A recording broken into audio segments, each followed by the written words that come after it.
Day in the life of a mom with a 6 months old baby na gumala sa US. Second day namin dito sa Minnesota at pupunta ulit kami sa bahay ng kuya ko para mag-brunch. 20 minutes away ang hotel namin kila kuya kaya kailangan aluin muna itong anak ko ng very light. Isinama na rin namin dito si Sus. Ito ngang park na ito ang tanda ko na malapit na kami sa kanila. Mukhang napakatahimik tumari dito sa may area nila. Hindi naman nalalayo ang itsura at weather nila sa amin sa Winnipeg. Nag-i-snow din dito at malamig din pag winter. Medyo gutom na nga ako sa puntong ito at natatakam na ako sa kasaba na ibibake ni Ate Mabel. Nang makarating na kami sa kanila ay nag-change outfit na si Julia. Kasi may pa-outfit pala sila ni Mavi na matchy-matchy. Maligalig itong si Mavi at mukhang palagay naman siya sa mga bisita niya. Natuwa naman ako dahil mukhang gusto naman niya itong truck-truck na binili ko sa kanya.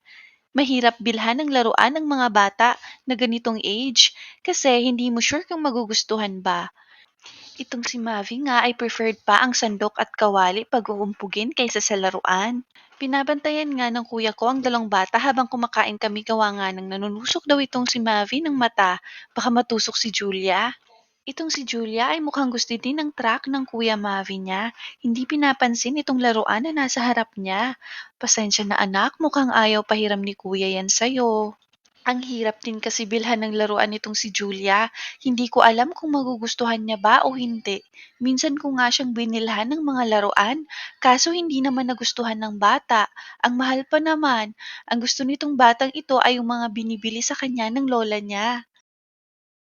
Parang maganda yung toy mo. Next year, magkikita ulit kayo. Malalaki na, nagtatakbuhan na kayo. Yes. Kumakain na nga kami dito at nakikipagkwentuhan. Pinapalipat ko kasi sila ng Canada. Mas convenient kasi para sa kanila at sa amin kung may malapit na kamag-anak. Siyempre may mga oras na kakailanganin mo ng suporta o kaya ng tulong ng kapatid or kamag-anak mo.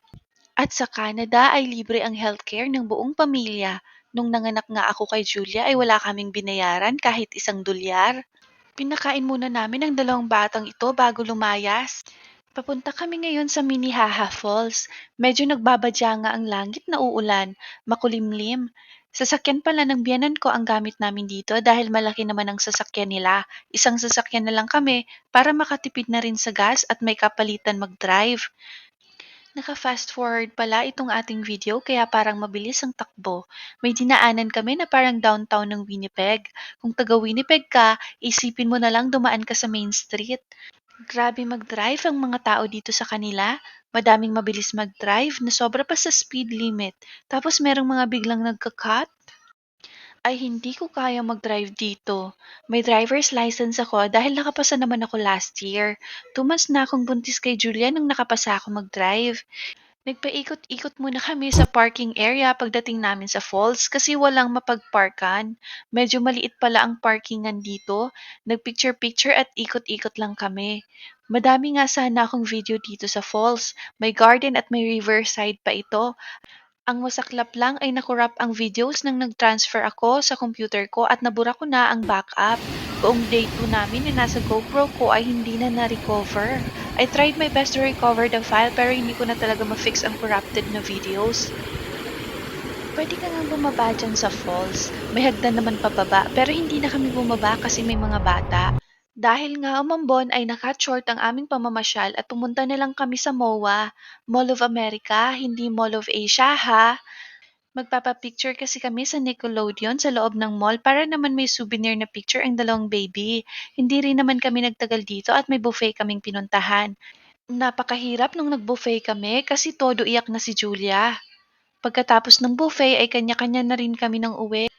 O siya, hanggang dito na lang ang ating video for today. Bukas ay last day na namin dito. Abangan niyo po ang video. See you soon!